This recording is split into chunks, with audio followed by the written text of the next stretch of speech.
Film की शुरुआत में हम एक मिटाया नाम के लड़के को देखते हैं जो सबवे स्टेशन में डरा सहमा खड़ा था क्योंकि उसे लग रहा था कि वो किसी मेज में किसी भूल भुलैया में फंस गया है, जहाँ पर एग्जिट नंबर 8 से आगे जब भी वो जाता है तो घूम फिर कर वापस वही पहुंच जाता है और हर बार उसे यहीं से गुजरता एक आदमी दिखता है जो कुछ भी बोले बगैर चल रहा था। डरते हुए ही सही, जब मिटाया ने उससे रास्ता पूछने का सोचा ही और अभी बस वो पीछे ही मुड़ा तो वो आदमी अजीब तरीके से आंखें फाड़े डरावना सा मुस्कुराते हुए ठीक उसके पीछे था, जैसे उसने मिटाया की सोच पढ़ ली हो।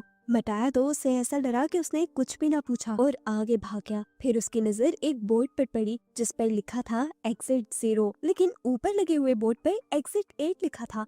उसे ये बात अजीब लगी। एक बार, दो बार, यहाँ तक कि 100 बार उसने यहाँ से निकलने का रास्ता ढूंढा। हर रास्ता ऐसे बंद था जैसे दरवाजे शो पीस हो। बार बार वो इसी भूल भुलैया में घूमता रहा। उसने इमरजेंसी कॉल करने की भी कोशिश की पर एग्जिट के सभी इंटरकॉम काम नहीं कर रहे थे और उसके अपने फोन में भी किसी किस्म के सिग्नल नहीं थे।